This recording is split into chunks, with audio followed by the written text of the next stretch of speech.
agama ini rahmatan lil alamin. Dulu ada seorang sahabat tanya, ya Rasulullah, boleh enggak kita ngegeng di perapatan gitu? Kata Nabi, ya jangan kalau bisa, tapi kita harus natahaddasannya, itu tempat kita jagungan di perapatan, di tempat-tempat umum lagi, di halte, terus kata Nabi, nggak apa-apa, tapi fa'atut thoriq haqqaha, kamu harus memberikan hak jalan itu. Apa hak jalan itu? Satu, kamu amar ma'ruf, kalau bisa ya nahi mungkar, kemudian bikin suasana orang lainnya menjadi aman. Nah, ini yang catatan.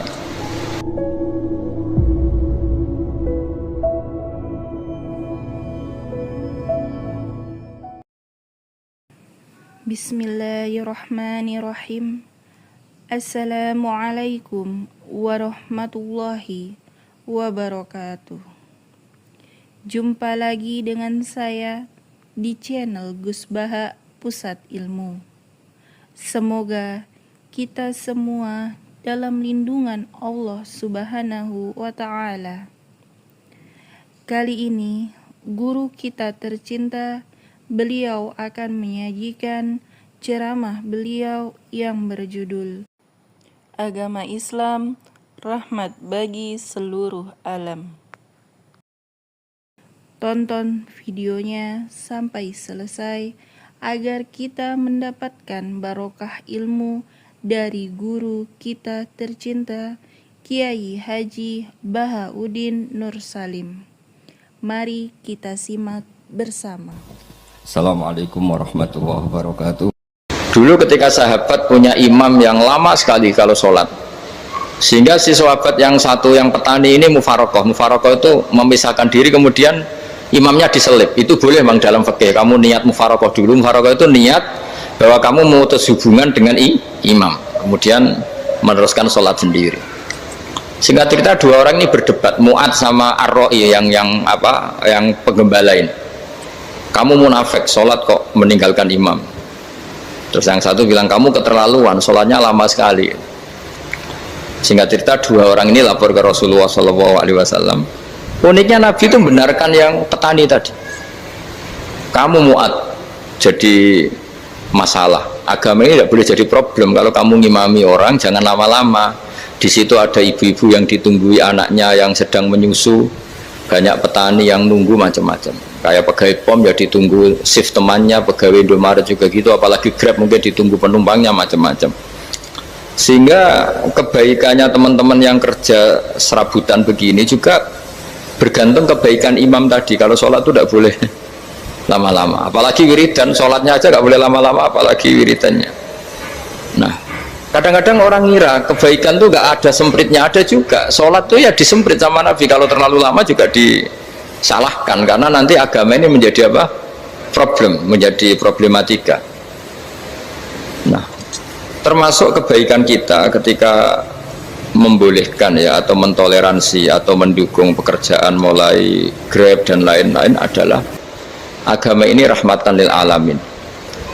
Dulu ada seorang sahabat tanya, ya Rasulullah, boleh enggak kita ngegeng di perapatan gitu? Kata Nabi, ya jangan kalau bisa, tapi kita harus natahaddasannya, itu tempat kita jagungan di perapatan, di tempat-tempat umum lagi, di halte, terus kata Nabi, nggak apa-apa, tapi fa'atut thoriq haqqaha, kamu harus memberikan hak jalan itu. Apa hak jalan itu? Satu, kamu amar ma'ruf, kalau bisa ya nahi mungkar, kemudian bikin suasana orang lainnya menjadi aman. Nah, ini yang catatan. Kalau hitung saja, yang ikut Grab itu berapa ribu? Nah, ini tuh energi besar kalau di atas 100 ribu. Hitung ya teman-teman di Grab, 100 ribu. 100 ribu ini kalau soleh semua, atau setengah soleh lah, kalau soleh banget keberatan dia soleh, setengah soleh. Itu tuh ada, ini sudah saya pikir, ada kebaikan yang menyebar di seluruh Nusantara yang berjumlah 100 ribu. Ini luar biasa. Ada kecelakaan, dia menolong pertama, ada pemerkosaan, menolong pertama, mungkin ada pencurian, ada apa. Maka kata Nabi, kamu kalau harus di jalan itu kamu berkontribusi amar ma'ruf nahi mungkar. Saya sering ke Jogja karena saya mulai 98 di Jogja. Ya sering di terminal malam-malam. Saya ketika kecil itu sering diceritain orang nggak berani ke terminal ini banyak preman, nggak boleh ke terminal ini karena banyak preman. Ya mulai dari Sumatera, Jawa, hampir seluruh Indonesia. Kalau jam sekian sampai sekian sudah nggak berani karena banyak apa? Preman. Itu uniknya preman-preman itu selain dulu ditangani tentara dan polisi, itu urusan negara ya kali itu, dan kita ngapresiasi. Itu hilangnya yang permanen itu bukan saja ditangani ABRI dan polisi, TNI dan polisi, tapi ditangani kultur. Banyak mulai orang soleh, santri dagangan di situ, ada ojek mangkal di situ, supir taksi mangkal di situ. Terus di sini orang-orang soleh yang menghalau ketika ada perempuan digoda atau perempuan dicopet atau apa. Terus lama-lama jadi kultur bahwa kebaikan ini dominan. Setelah kebaikan dominan ini otomatis menyingkir sedikit demi sedikit. Jadi selain negara ini harus melakukan sesuatu yang seharusnya, yaitu menjaga masyarakat dari kriminalitas, sebetulnya yang paling awet dan paling mudah dilakukan itu tadi, kebaikan harus menjadi kultur bersama. Sehingga kalau terminal kemudian ada mbak-mbak jilbaban yang dagang, terus pak-paknya soleh, ada musola yang hidup, ojeknya juga gitu, terus supir taksinya, lalu kebaikan ini menjadi nilai bersama. Saking jadi nilai bersama, ibu-ibu yang takut atas dirinya nggak ngojek kecuali pak ini karena terkenal amanah, nggak naksi kecuali pak ini karena terkenal amanah. Dan kita Indonesia itu ingin seperti itu, sehingga amanah ini menjadi nilai bersama dan otomatis menjadi keamanan bersama. Corong Jawa itu tego nitipno anake karena dijamin aman, tego nitipkan istrinya juga karena dijamin aman. Nah kalau kebaikan ini juga menjadi satu nilai jual dan kita bisa mengawal secara serius, itu alhamdulillah betul. Nah dimulai dari mana? Satu, mental kita takwa. Kedua, sistem sosial, bahwa kita terkoneksi oleh indukan ya, juga terkoneksi oleh kepolisian. Maksudnya karena kita terdaftar, kalau ada anak hilang kan tinggal ini yang bawa wahyu misalnya. Jadi saya mohon, semohon-mohonnya, kebaikan ini harus jadi nilai bersama. Setelah terminal itu banyak orang baik, otomatis yang ini tuh menyingkir itu. Akhirnya apa? Nanti yang bos-bosnya toko itu ya hanya nitipkan sama orang soleh, yang mau nge-grab juga hanya titip sama yang soleh, begitu seterusnya, sehingga jadi siklus kebaikan yang bersama. Nah ini yang dimaksud Quran, wa tamiru bainakum bima'ruf. Iktimar itu namanya urusan bersama ya, saya ulang lagi ya. Jadi orang Arab kalau bilang iktimar itu urusan bersama, sehingga bahasa Arabnya konferensi besar itu kalau di NU disebut apa? Muktamar. Muktamar itu menjadikan urusan publik dirembuk, itu namanya apa? Muktamar. Nah di antara kebaikan yang diinginkan Islam itu wa tamiru bainakum bima'ruf. Urusan kebaikan ini menjadi urusan apa? Bersama. Ya saya contoh itu kecil saja, itu mesti dikandani sama orang-orang tua, jangan di terminal ini sampai jam ini, jangan di perapatan ini ketika sudah jam begini. Tapi barokahnya orang soleh bertebaran di mana-mana itu. Yang tukang grab ya di mana-mana, yang penjaga toko ya banyak yang soleh, yang ngojek, yang macam. Sehingga di terminal itu nyari tempat sholat ya gampang, cari tempat duduk ya gampang, nyari orang amanah ya gampang. Bahkan lama-lama yang nggak amanah ini nggak laku. Dan ini yang kita inginkan. Dan ketika nggak laku, akhirnya dia kalau ingin laku harus amanah, atau ingin laku harus tobat. Nah agama ini urusan bersama, sehingga Allah mengistilahkan wa tamiru bainakum bima'ruf. Jadikan kebaikan ini urusan bersama. Sehingga karena ini urusan bersama, ketika kita jadi kiai juga harus, kalau misalnya tadi ada Gojek kok makmum, atau Grab kok makmum, atau supir bis kok makmum, kiainya harus cepat sholatnya, jangan baca surat Baqarah nanti diomel-omelin apa penumpangnya. Begitu juga ibu-ibu menyempatkan jamaah, waktunya tidak lama, di rumah sudah ditunggu anaknya yang masih menyusu.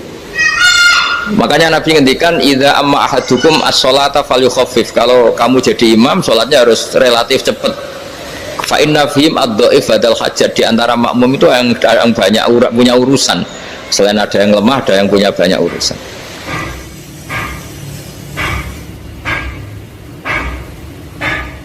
Nah, terus ketiga, masalah kekayaan hati. Kekayaan hati ini penting sekali karena rata-rata teman di Grab itu kan miskin lah. Tapi jangan miskin sampai miskin hati itu. Bahwa kamu nyari nafkah itu sudah ibadah, berkelana di dunia Allah juga ibadah, menyaksikan macam-macamnya orang itu juga ibadah. Bahkan menambah khazanah ilmu. Di antara warisan ilmu yang kita dapatkan dari Rasulullah SAW, misalnya kamu jalan-jalan, punya kaki dua, punya tangan dua. Gara-gara jalan-jalan sering ngerti orang yang buntung. Alhamdulillah meskipun saya hanya Grab masih punya kaki itu, terus ketemu orang buta ya gitu. Alhamdulillah ladzi afani mimma btalaka bih. Alhamdulillah saya terselamatkan dari seperti itu. Sehingga melihat orang maksiat juga gitu. Saya meskipun gini terselamatkan dari tempat maksiat, sehingga hidup itu tidak nelongso gitu. Ada nilai lebih yang kita punyai. Jadi di antara kebaikan Islam adalah orang disuruh ingat sisi nikmat. Nah, kalau nikmat itu sudah ada semua, kata Imam Ghazali, nikmat hidup. Kata Imam Ghazali, jika nggak ada kenikmatan yang Anda punyai, kamu datang ke kuburan. Disuruh datang ke kuburan. Dan kamu bilang begini, kenikmatan kembali ke dunia adalah kenikmatan yang diinginkan mulai yang mati zaman Nabi Adam sampai kiamat. Jadi kalau Fir'aun yang pernah jadi raja, Namrud, semuanya, bahkan orang-orang soleh sekalipun, kalau kamu tanya keinginan terbaiknya apa? Ingin kembali hidup untuk membenahi kesalahannya zaman hidup. Artinya apa? Kehidupan yang kita miliki sekarang adalah kenikmatan yang dirindukan mulai yang mati zaman Nabi Adam sampai kiamat. Maknanya apa? Kita punya kenikmatan yang luar biasa karena kenikmatan yang dirindukan oleh orang yang sudah mati mulai dulu sampai sekarang. Apapun masalah hidup Anda ini punya kenikmatan yang nggak tertandingi, yaitu namanya hidup. Barokahnya hidup itu kita bisa tobat. Setidaknya ingin tobat. Kalau nggak bisa tobat, ingin tobat. Makanya di Indonesia itu banyak nyuwun sewu, banyak maling yang anaknya itu soleh. Karena kalau ngandani anaknya tetap gini, wes le bapak tok sing lakoni kowe ojo. Bapak tok yang alami ini kamu jangan. Banyak di Indonesia orang nggak bisa baca Quran, anaknya hafid. Karena setiap bodoh itu tidak diwariskan. Wes le bapak tok sing bodoh kowe ojo bodoh. Mungkin teman-teman di Grab juga gitu, wes bapak tok cong sing nasib ngene kowe ojo. Jadi kebaikan begini itu akan terus-menerus diwariskan. Sehingga banyak orang tidak tamat SD anaknya dosen, nggak tamat SMP anaknya dekan. Karena setiap dari kita itu cita-cita kebaikannya menurun ke anak cucunya, keburukannya berhenti di dia. Cara wong Jawa itu bapak tok sing lakoni. Nah, di sini saya jelaskan tentang kekayaan rohani. Jadi saya mohon ketika Anda jalan-jalan nganter penumpang itu harus sering muji Allah Subhanahu wa taala. Ya, saya bacakan ayatnya, at-taibunal abidunal hamidun. Orang baik itu yang tobat, yang ahli ibadah. Di antara definisinya itu as-saihun, yang sering jalan-jalan. Siaka itu jalan-jalan. Jadi orang paling bejo sak dunia itu sampai harus jalan-jalan ibadah dapat uang. Tapi syaratnya ibadah. Sekali tidak ibadah dapatnya masalah kan? Sering gonjekkan orang cantik terus ingat istrinya tidak cantik. Sering gonjekkan orang yang sopan, yang santun terus ingat andekan ini istri saya di rumah rewel gitu. Jadi kalau kamu tidak taat itu adanya penyesalan. Di lampu merah ada orang naik Ferrari, naik Alphard, sementara kamu di rumah hanya mobil butut, kadang malah tidak punya mobil. Jadi kekayaan rohani itu dimulai dari mana? Dimulai dari taat. Cara berpikir itu taat, bukan maksiat. Sekali Anda cara berpikir maksiat, maka adanya hanya penyesalan. Semakin pengalaman di luar, semakin penyesalan. Karena di luar sana banyak orang yang dapat nikmat yang lebih dari Anda. Tapi sekali Anda taat, kamu akan mensyukuri apa yang Anda miliki dan tidak pernah ingin sama yang dimiliki orang lain.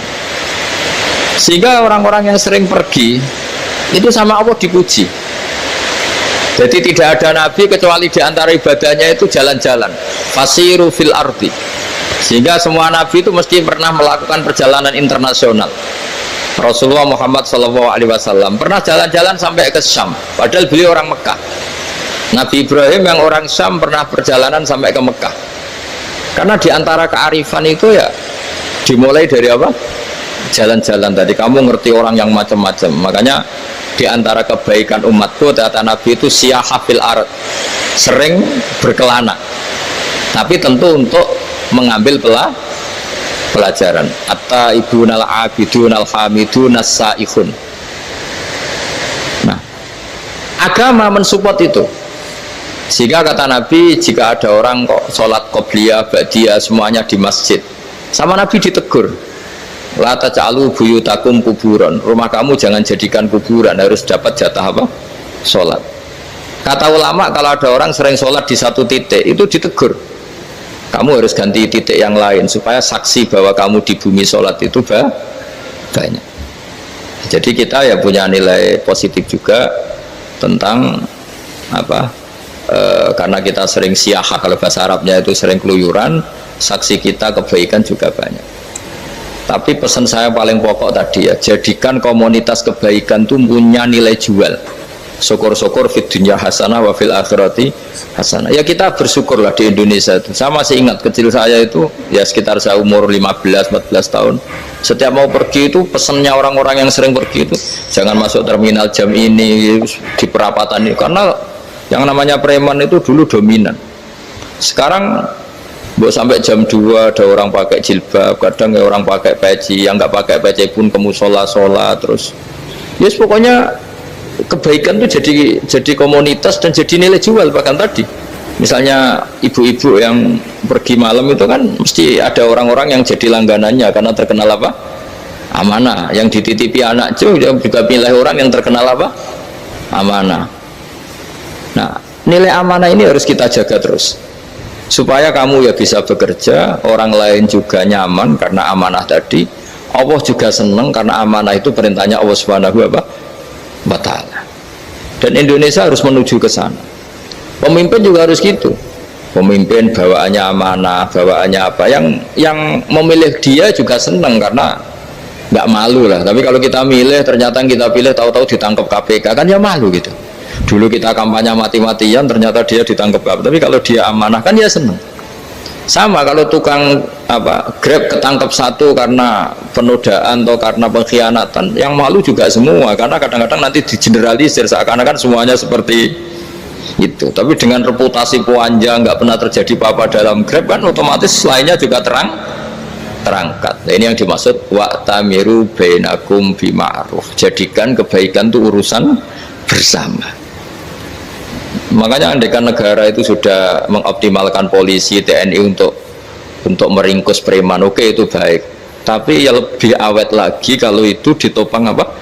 Masyarakat. Karena yang nggak amanah terkucilkan, terus akhirnya Grabnya nggak laku, akhirnya dia dipecat, akhirnya kan yang maksiat hilang, yang kriminal hilang, yang ada hanya Grab-Grab yang baik. Begitu juga di dunia apapun. Itu yang dimaksud wa'tamiru bainakum bima'ruf, jadikan kebaikan ini urusan apa? Bersama. Nah, karena kita baik, otomatis jadi teladan yang baik bagi anak kita, istri kita, tetangga kita. Dan karena kita baik, maka terhormat. Sehingga orang melihat Grab itu simpatik, respect, karena reputasinya baik. Nah, karena orang respect tidak dicibir, barokahnya tidak dicibir, tidak mangkel. Barokahnya tidak mangkel, tidak saling ejek, bahkan tidak saling bunuh. Coba kalau kita jelek, dicibir orang, kita dalam keadaan mabuk, tidak terkontrol, bunuh. Jadi efek dari maksiat itu begitu buruknya, sehingga penelitian itu mengatakan kebanyakan kecelakaan ya pemicu utamanya rata-rata ya nyupir dalam keadaan mabuk. Beberapa nyuwun sewu kasus-kasus kriminal rata-rata ya dipicu oleh hal-hal seperti itu. Makanya meskipun di luar saya tolong hindari narkoba, hindari hal-hal yang maksiat supaya pekerjaan Anda ini barokah.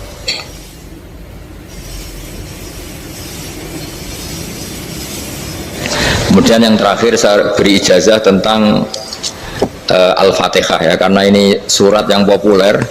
Kalau saya ijazahi Quran 30 juz pasti sampean nggak hafal. Nah, atau ijazah surat Baqarah, kalau mau Baqarah mau. Ijazahi surat Baqarah mau 2 juz setengah. Mau Mas Asep? Ya Fatihah aja yang gampang ya. Nah, udah. Ya kulhu Fatihah ini paket ringan ini. Tapi pahalanya apa? Besar. Ini beda ya, artinya selama ini mungkin Anda baca tapi monoton ya. Tapi ini saya bacakan teks aslinya tentang istilahnya itu mazaya itu kelebihannya Fatihah. Saya baca Arabnya dulu, nanti ini terakhir ya, ijazah tadi kan saran-saran umum tentang sosial ya, pokoknya jadikan kebaikan itu punya nilai sosial yang baik lah. Jadi nanti orang yang nggak amanah nggak laku ya, calon bupati, gubernur, presiden yang nggak amanah juga nggak laku. Begitu juga kiai yang tidak amanah juga nggak laku, suami yang nggak amanah juga nggak laku, istri yang nggak amanah juga.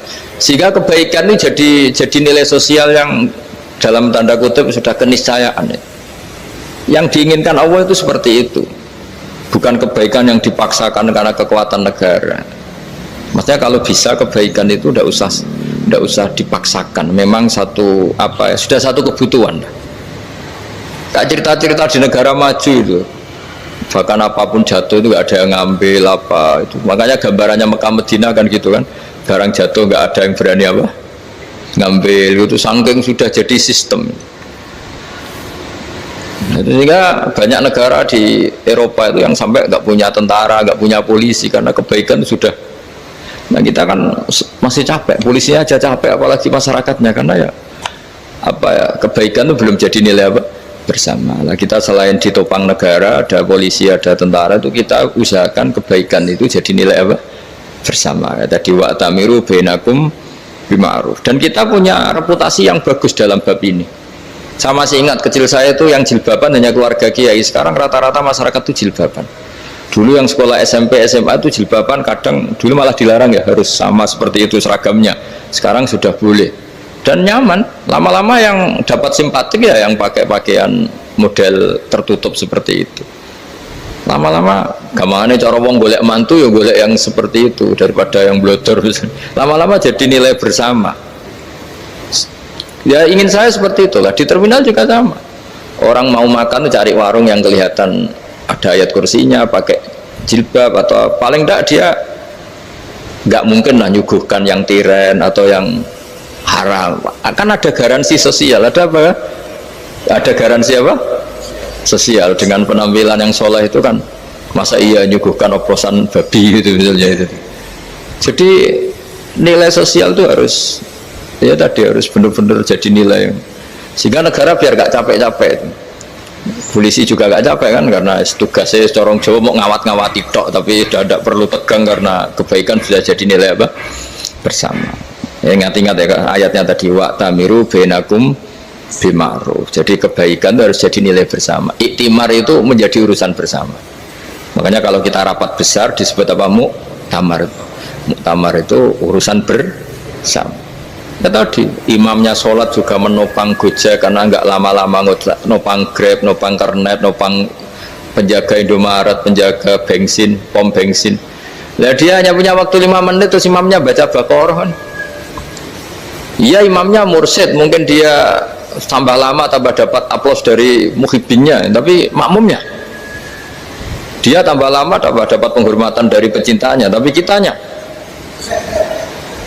wah khusyuk wali kan, dia dapat status naik lah. Kita yang sudah tidak ikut jadi wali diganggu apa pekerjaannya. Kalau ada imam seperti itu sampai mufarokoh saja, niat ya Allah sampai sini saja saya makmum orang itu, silakan orang itu punya urusan sendiri dengan jenengan, ya sudah, atau salib saja apa ya, itu boleh. Kalau dalam fikih namanya apa? Mufarokoh. Mufarokoh itu niat, tapi kamu jangan langsung selonong mufarokoh, niat dulu pamit sama Allah bahwa sekarang mau mufarokoh. Ya, tapi ya jadi sholat yang aneh kan, imamnya masih rukuk, kamu terus sujud, terus apa-apa selesai ya. Mungkin dalam pandangan itu orang lain begini, maksudnya makmum gimana ini kok begini.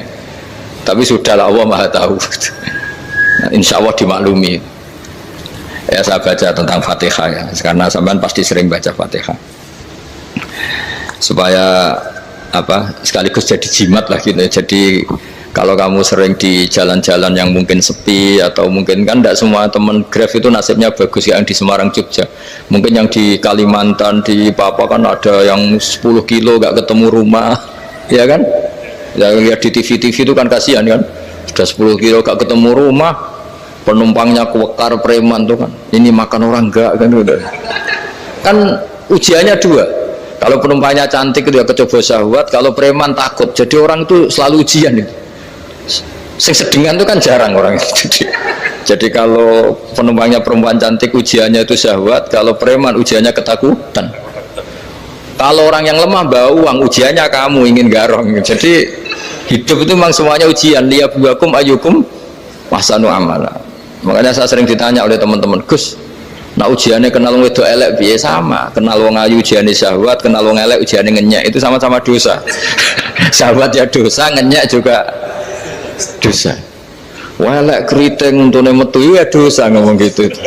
Kadang-kadang orang berpikir enak kancanan wong elek gak dosa. Kata siapa? Kancanan wong elek itu ya dosa, karena bawaannya ngenyek.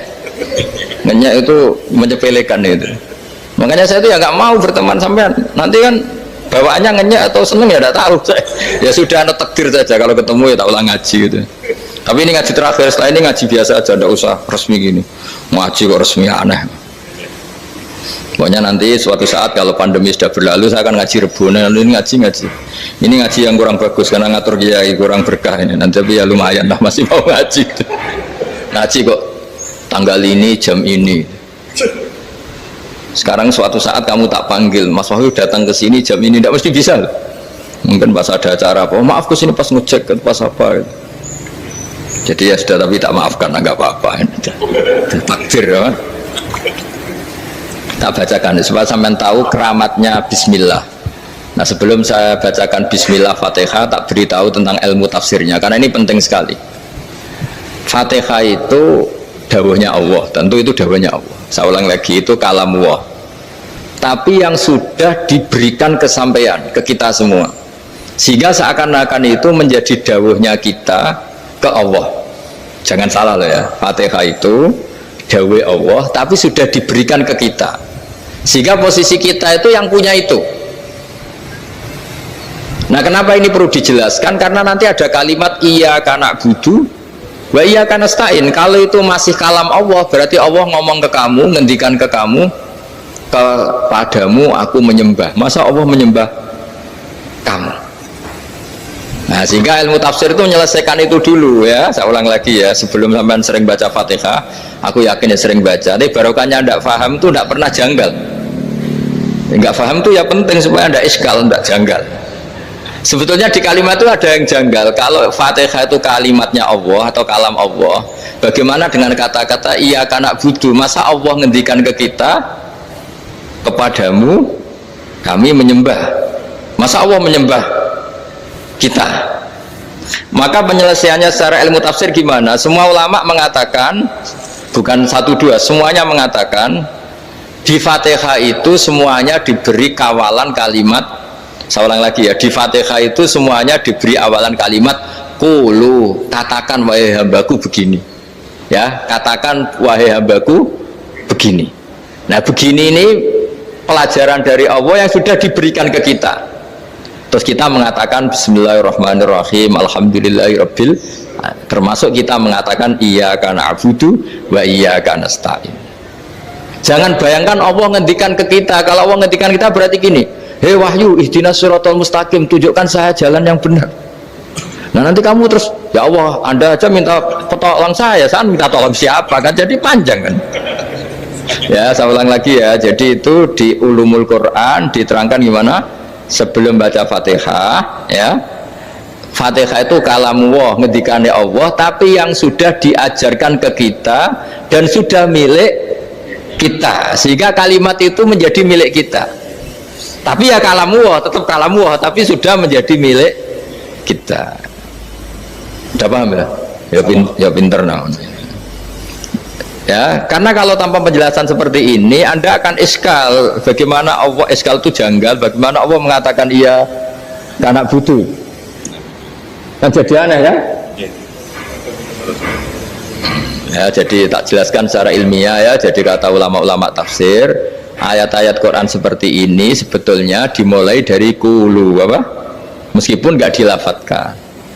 Itu kan sama dengan qul huwallahu ahad Muhammad, katakan kalau Tuhan itu satu. Ya namanya Quran itu kan kalam Allah, membina nabinya, membina umatnya. Makanya dikatakan atau enggak, di sini tersembunyi kata qulu, katakan. Ya. Jadi ya ibarat apa itu? Kamu ngajari anak kamu lah. Le, panggil jenengan bapak kulo. Itu maksudnya anak itu, kalimat itu kalimat kamu, tapi kamu ajarkan ke anak kamu. Terus anak kamu bilang, Pak jenengan bapak kulo. Nah ketika kamu mengatakan jenengan, bukan kamu mengatakan jenengan anakku, berarti anakmu itu bapakmu, kan lucu kan. Anak kamu ajari jenengan bapak kulo, kamu engkau bapak saya. Terus anak kamu mengulang jenengan atau kamu bapak saya. Berarti itu kalimat yang kamu ajarkan, tapi sekarang sudah milik anak kamu. Kalau itu kalimat kamu kan lucu, masa anak kamu bilang bapak. Nah itu seperti itu. Jadi ulama memberi solusi atau jawaban iya karena abudu. Iya itu sebelumnya ada kata-kata kulu, katakan wahai hambaku, hubungan kamu dengan saya adalah katakan iya karena abudu wa iya karena nasta'in. Terus hubungan kamu dengan saya katakan juga dalam doamu ihdinas siratal mustaqim. Jelas ya, jadi itu kalam Allah yang sudah milik kita karena diajarkan Allah untuk kita. Dong ya? Ya sudah dong ya, gak jelas ya. Tapi bagus, gak jelas itu bagus. Kalau kamu jelas gak jadi dikrep, jadi gubernur.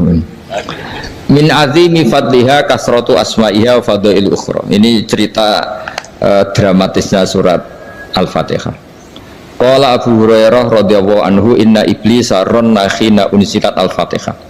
Jadi iblis itu begitu kesakitan. Ini kitab Abu Abul Farad karangannya Syed Muhammad Alawi, juga kutipan dari beberapa kitab. Yang jelas beliau sendiri juga ngutip dari beberapa riwayat di beberapa hadis. Halaman 123. Ketika Fatihah turun itu iblis kesakitan. Kayak orang sakit gigi lah, tersiksa sisanya karena turunnya surat apa? Al-Fatihah. Artinya kalau Anda baca Fatihah dijiwai, maka Anda melemahkan setan, melemahkan iblis. Wa qala Mujahid, khina unzilat Fatihatul kitab ronna fastama indahu asyayatin. Jadi ketika Fatihah itu turun, iblis itu terkapar lah kira-kira, sampai dijenguk banyak setan. Itu di kamarnya di ICU lah kira-kira gitu kalau sekarang itu. Entah Covid entah enggak tahu, pokoknya di ICU sampai dijenguk banyak setan. Enggak tahu bawa apa enggak tahu, pokoknya dijenguk banyak setan. Nah, nyangoni karena ini apa? Ketuanya apa? Pingsan, sakit. Jadi iblis itu sakit sampai dijenguk anak buahnya setan-setan. Ya, semoga kalian semua tidak kenal setan. Kalau kenal berarti teman, apa? Wa qalu misla dzalik wa qala lahum laisa mimma taquluna syai'un walakin unzilat suratun laisa ajru qailiha illa an harramahu alaihi nar jahannam. Saya ini bukan sakit fisik, kata iblis. Kamu tidak usah jenguk saya, datangkan dokter terbaik, tidak usah. Saya ini tidak sakit fisik. Saya ini sakit karena ada surat yang diturunkan, yang pahala yang melafatkan surat itu pasti selamat dari neraka. Padahal misi terbesar saya ini supaya manusia masuk neraka. Sekarang punya tamengnya. Gue pusing kan? Ya seperti orang lah, goda sampean ternyata sampean setia, itu kan pusing. Nah ternyata tidak setia, itu yang akhirnya ribet kan itu. Jadi iblis itu cita-cita terbesarnya kan semua orang itu masuk neraka. Nah sekarang turun satu surat yang gara-gara surat itu siapapun yang baca dijamin selamat dari neraka. Jadi walakin unzilat suratun laisa ajru qailiha illa an harramahu alaihi nar jahannam. Karena jadi dia shock lah, kalau orang di Jawa itu bilang shock. Aduh sial nasib saya ini umat nggak bisa saya goda lagi karena punya tamengnya tadi punya. Qad tolakaidukum wa makrukum. Rekayasa kalian sekarang itu tidak ada gunanya semua. Nah, ini alhamdulillah di Indonesia kelihatan kan banyak yang miskin, banyak yang susah. Tapi selagi mereka masih sholat, tuh keinginan mencari halal itu masih tinggi. Kayak apa kita di tengah kota, jauh dari anak istri, jauh dari tetangga. Biasanya kalau orang jauh dari anak istri, tetangga kan sakar PDW. Tapi yang soleh masih banyak, sudah jauh dari keluarga tetap lurus. Loh, kalau yang dekat lurus kan wajar konangan wong akeh kan. Ini sudah jauh masih lurus. Nah ini nggak lepas dari barokahnya surat apa? Surat Fatihah tadi. Jadi karena ada surat yang menjamin pelafalnya atau qailiha terbebas dari api neraka. Wa qalat as-sayatinu lahu is ayyusa'in ta'muruna ya maulana. Faqala lahum idhabu wajtahidu hatta tukhfilu qulubahum hatta la yaqulu hadhihi surah. Lalu kita gimana? Jari para setan begitu. Lalu kita gimana? Terus kata iblis, sudah bikin mereka lupa sehingga tidak baca lagi. Selagi masih baca kita pasti keok. Jadi kalau sampean sudah jarang baca Fatihah itu berarti sudah bagian dari kemenangan apa? Iblis. Jadi kalau sampean sudah jarang baca Fatihah itu berarti bagian dari kekalahan Anda, kemenangan iblis. Masih sering baca? Alhamdulillah. Berapa kali? Sama kali sholat. Dan sama lagi. Ya, kalau ngajarin itu juga saya juga. Kok 5 kali tok itu? Berarti pas sholat fardu tok itu. Enggak 5 kali itu mendingan itu 17. Kamu itu ngitungnya jangan 5 ini. 5 waktu aja. 5 waktu itu berarti lumayan kan? Berapa? 17 ya? Ya. 17 ya? Ya. 17. Tapi kalau makmum tuh sering separuh kan, apalagi makmum tarawih. Ya kan? Makmum tarawih itu bacanya Fatihah ada yang sempurna enggak ya? Ya enggak lah. Baru alhamdulillah rabbil alamin ruko ikut ruko ini gitu. Makmum kan yang tarawih teman. Kalau tarawih jarang sempurna ya. Fatihahnya itu. Kan imam sudah ruko. Kamu bacanya Fatihah sampai mana tuh? Baru setengah ya. Ya paling pas tarawih aja kan enggak sempurna ya. Apalagi kalau imamnya sing kilat tuh, waduh malah. Nah ketika Fatihah itu sebegitu keramatnya, sebegitu topnya, itu setan rapat, singkat cerita itu yang tadi dipimpin oleh iblis yang sedang terkapar apa? Terus tadi obatnya nggak ada, cuma dia shock karena ada surat yang turun yang melafatkan itu pasti selamat dari apa? Neraka. Nah ini gimana saran Anda? Terus sarannya adalah bikin orang-orang itu lupa, tidak baca Fatihah. Nah ini rapatnya iblis. Idhabu wajtahidu hatta tukhfilu qulubahum hatta la yaqulu hadhihi surah. Kala yuksiru qira'ataha wa la yakunu lahum ajrun wa thawabun bal yakunu lahum adzabun wa iqabun.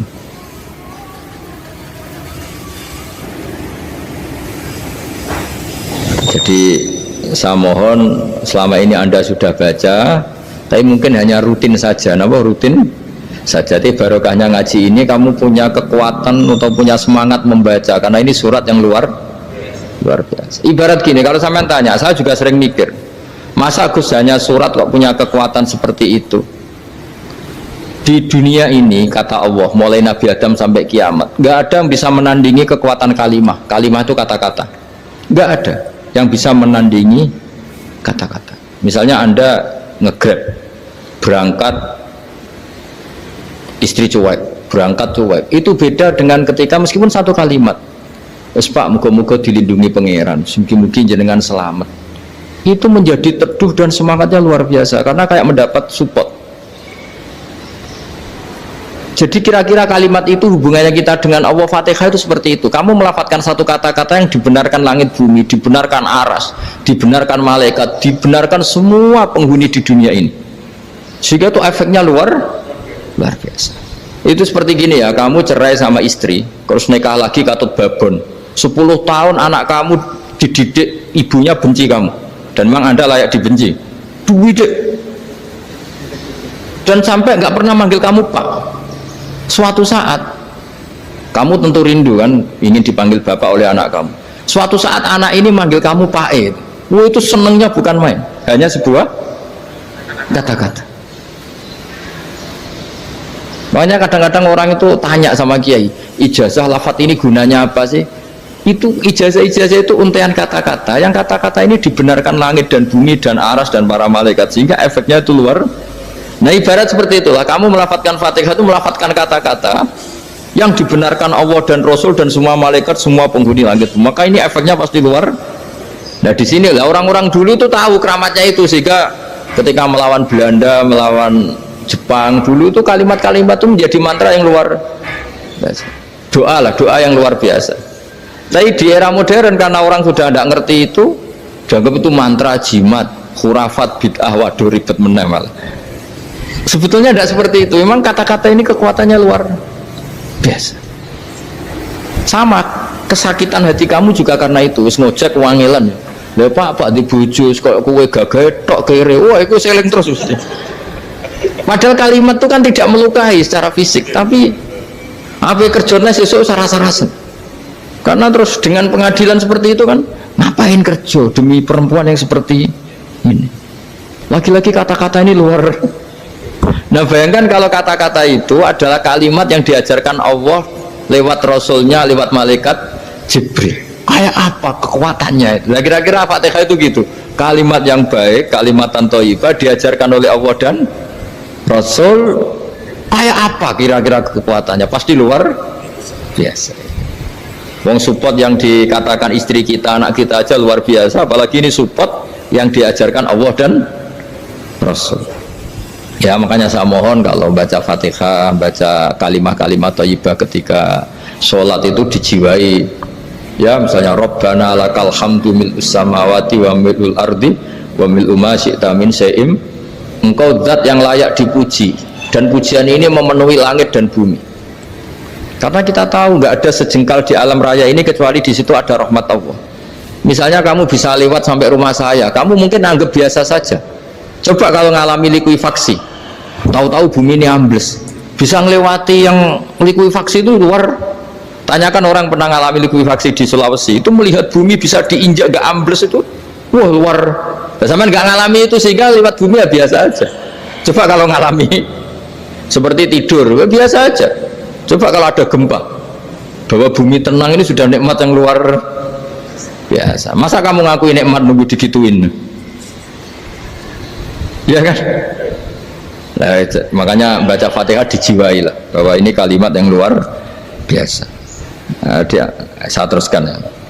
Warwa Muslimun fi sahihihi an Ibnu Abbas radhiyallahu anhuma annahu qala bainama Jibril alaihi salam qaidun dan Nabi itsami anaqidan min fawqih farafa ra'sahu faqala hadza babun minas sama futihal yawma lam yuftah qaddu ilal yaum fanazala minhu malakun faqala hadza malakun nazala ilal ardi wa lam yanzil qaddu ilal yauma fasallim waqal absyir binuraini qad utitahuma lam yu'tahuma nabiyyun qablak Fatihatul kitab wa khawatimu suratil Baqarah.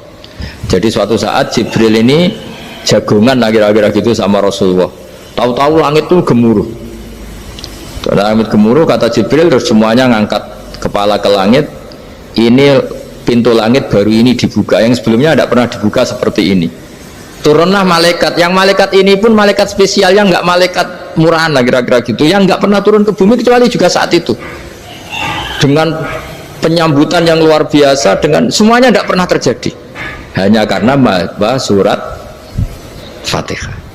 Jadi ini surat yang luar biasa, pengawalannya lewat malaikat yang spesial, nggak pernah turun di bumi kecuali saat itu. Penyambutannya juga nggak pernah seperti itu, baru seperti itu. Jadi semuanya itu spesial.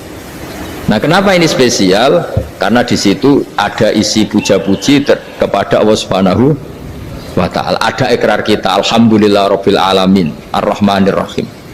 Ikrar ini penting. Kalau contoh paling gampang gitulah. Kamu punya istri selama ini cerewet terus.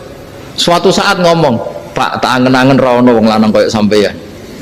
Wah, itu langsung tidak ada lelaki sebaik engkau. Itu sama senengnya, masya Allah, karena ada ikrar dari seorang istri ke kamu.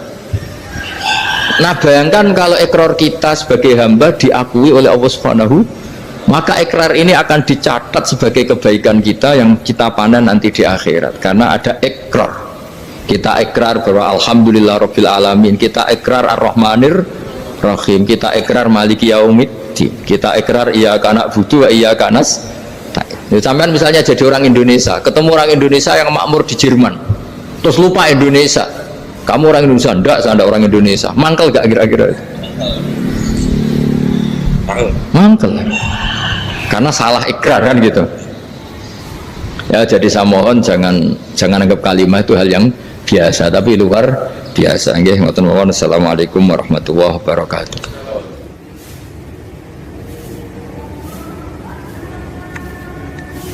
Saya berkali-kali kampanye di mana-mana lah, kampanye dan menganjurkan. Di antara catatan dalam Suhufi Ibrahim wa Musa kan ada kan di Quran itu yang dinamakan lampiran-lampiran wasiatnya Nabi Ibrahim dan Nabi apa? Musa. Itu di antara catatannya begini. Orang yang punya akal itu adalah orang yang bisa menikmati sesuatu yang baik. Misalnya gini, contoh gampang gini.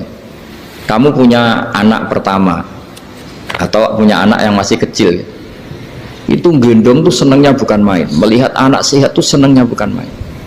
Mungkin saat itu banyak orang yang sedang maksiat dengan perempuan nakal atau dengan teman-teman nakalnya yang nganggap seperti itu tidak nikmat. Tapi andaikan ini ditimbang ya ditimbang. Yang maksiat betulan misalnya paling ukuran bahagianya itu 70%. Tapi yang ini, yang nimang anak baru lahir atau masih kecil, corong Jawa ngeloni anak, bisa saja bahagianya itu sampai 100%.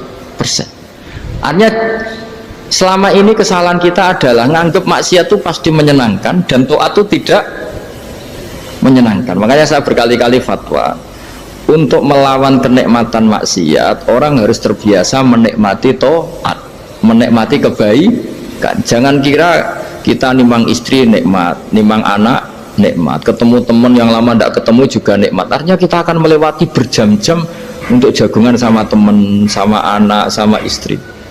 Dan itu harus kamu nikmati supaya mengganti tidak berkebutuhan nikmat yang lewat jalur maksiat. Jadi saya mohon sarana-sarana yang menyenangkan itu, yang taat itu kita maksimalkan. Makanya bapak saya tuh sering pesen, kowe nak ngaji sing guyon, sing seneng. Nanti wong maksiat tuh karena cari kesenangan. Coba kalau kesenangan itu sudah didapatkan saat taat, maka tidak butuh lagi kesenangan yang berbentuk maksiat. Makanya orang-orang wali dulu kalau sudah sholat itu gak bisa berhenti karena merasa nikmat. Makanya Nabi pernah ngendikan wa qurratu aini fi sholat, nyaman saya itu kalau sedang sholat. Itu tadi. Bayangkan kalau besok itu pasti mati. Makanya latihannya harus gitu. Bayangkan besok itu pasti mati. Berarti itu hari terakhir kamu. Ya, hari dengan merasa hari terakhir itu kalau kamu maksiat kan malu. Waduh, mati pas. Makanya sholli sholata muwaddiin, kamu sholat seakan-akan itu sholat terakhir.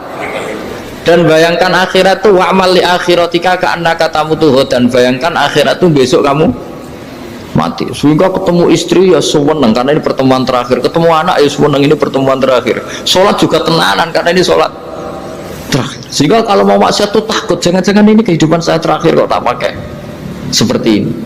Nah, jadi diantara resepnya itu apa tadi? Nganggep ibadah itu menyenangkan. Nah, gitu. Terus pinter.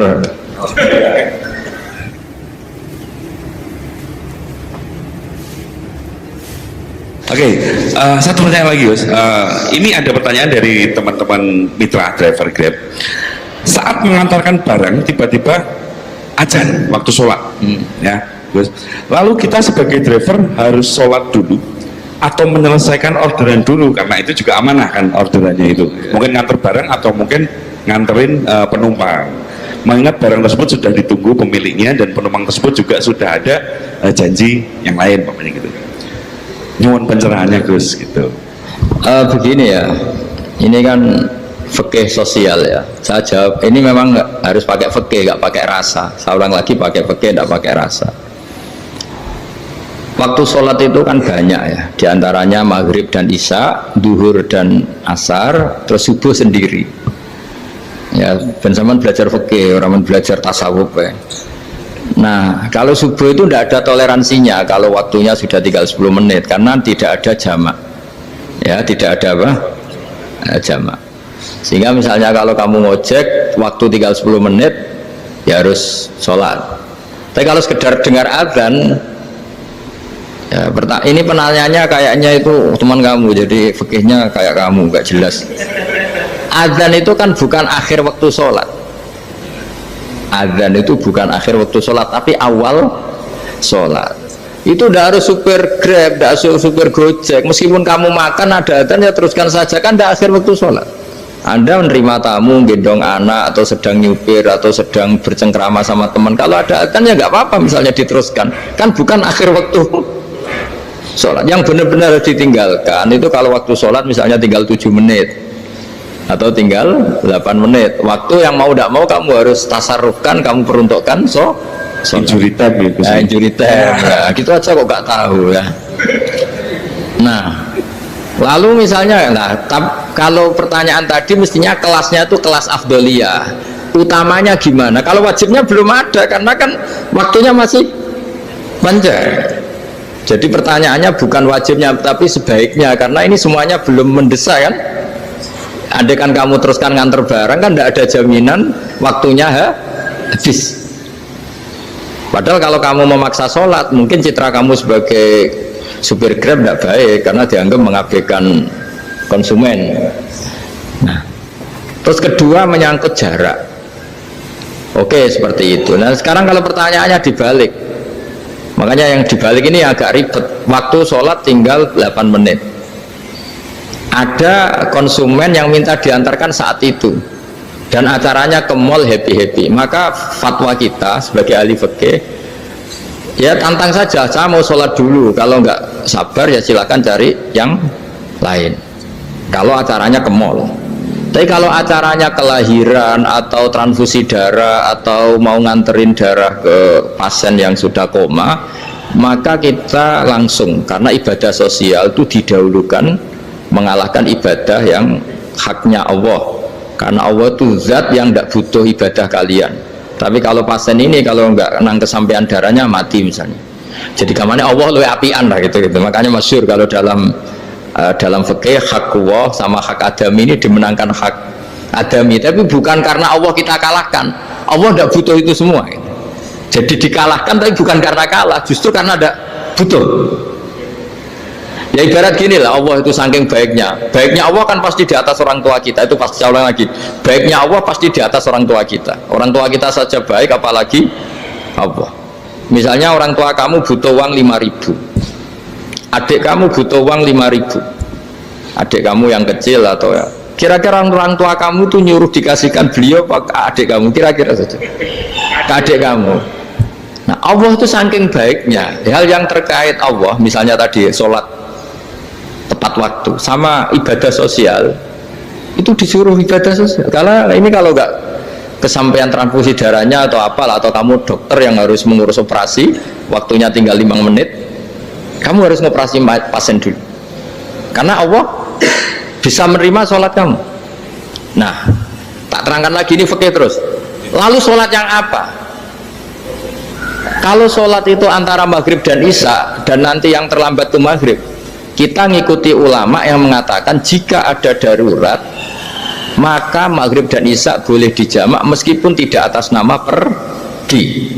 Kan jarak kamu kan tidak jarak masafatu qasrin. Artinya apa? Misalnya saya dokter harus operasi, waktu saya tinggal 8 menit mau maghrib, ternyata harus ada operasi. Kalau saya nggak nangani mati, saya harus operasi. Dan nanti waktu saya maghrib habis itu tidak harus dikatakan qadha atau yang mengeluarkan maghrib dari waktunya. Bisa saja menurut ulama dianggap boleh dijamak takhir dengan isya karena kondisinya masih waktu jam'in. Begitu juga duhur dengan asar. Tapi kalau waktunya itu asar tinggal 8 menit kemudian harus ada operasi, ya kita operasi. Waktu asar kita mundur sampai maghrib, namanya qadha yang dimaafkan Allah. Ya namanya tetap qadha karena asar nggak bisa dijamak dengan maghrib. Jadi ini fikih ya. Jadi jawabnya harus jelimet. Jadi saya ulang lagi ya. Tadi kan pertanyaannya dengar adzan. Kalau adzan kan waktunya masih panjang. Apalagi misalnya maghrib kan waktunya kan taruh saja ada waktu 1/4 jam. Ternyata andaikan kamu antar hanya butuh waktu 7 menit, kan nggak ngefek sama saya nyanda. Nah, nyanda. Okay.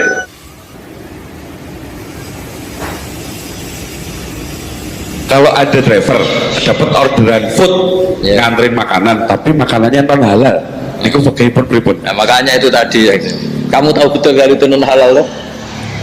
Kalau itu sudah tahu pasti non halal, ya, daging Tyrannosaurus nonton mungkin. Ya, makanya tadi itu memang PR kita di semua profesi. Saya ulang lagi, itu PR kita di semua profesi. Jadi Ya itu makanya pentingnya istighfar tuh di situ tuh sudah kita sebagai ulama menghalalkan tidak mungkin, mengharamkan kamu juga demo, ini pekerjaan Gus. Tapi yang jelas itu tidak bisa dihindari. Ya sama lah seperti orang di bis itu. Kadang-kadang kan didoain semoga semua penumpang hasil ke tempat masing-masing, dan kalau ada cobat berarti kan doain cobat juga hasil tujuannya. Jadi di semua profesi itu resikonya. Makanya tadi saya bicara tentang fikih. Kaidah umumnya menolong maksiat itu ya bagian dari maksiat, menolong taat itu bagian dari taat. Mau tidak mau harus ada hukumnya. Setidaknya barokahnya tahu hukum. Kalau kita salah belum istighfar gitu, sudah salah nggak merasa salah itu. Jadi barokahnya tahu hukum itu paling tidak kan kita ya istighfar lah. Kan ya tadi seperti paket misalnya, kan ada saja orang paket yang jelas-jelas barangnya itu haram, tapi atas nama profesionalitas kan mungkin tetap dikirimkan, tapi barokahnya ngerti hukum dia istighfar. Nah tapi karena kalau kita menyarankan sudah ada usah pekerjaan yang lain banyak nanti kan rai-rai potongan tawakal jika ada ngono kan ya repot deh. Nah kalau kita kiai guys gak apa-apa serius pangeran suge. Menurut sampean saya terus nuntut Gus, saya karena fatwa jenengan saya sekarang miskin, ini gimana pertanggung jawabannya? Ya ribet kan. Tapi saya ulang lagi, itu seninya ngelola kehidupan semuanya seperti itu. Jadi makanya kita nggak pernah berhenti berdoa Rabbana dzolamna anfusana, karena dalam sisi semua hidup kita pasti ada unsur nggak benernya gitu. Ya saya ulang lagi, pokoknya kaidah umumnya itu menolong taat itu ya ikut bagian dari taat, menolong maksiat ya bagian dari maksiat. Tapi ya tadi ya kita harus istighfar kan. Cuma tadi yang jelas-jelas maksiat dan kita tidak tajassus. Saya ulang lagi, tidak tajassus itu neliti wong nanti jelimet. Jadi misalnya ada perempuan mau ngojek ke sini ya diantar saja, jangan tanya detail itu apanya mbak, hubungannya dengan kamu apanya. Wah ya ribet kalau jadi kepo. Wassallallahu ala sayyidina Muhammadin walhamdulillahi rabbil alamin.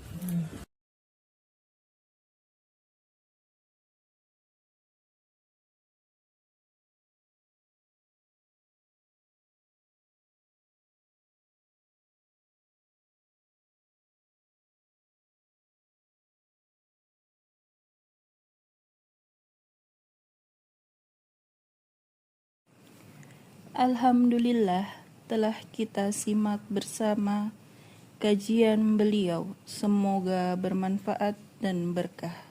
Amin.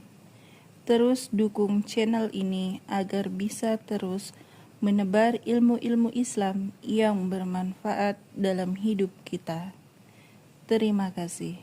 Assalamualaikum warahmatullahi wabarakatuh.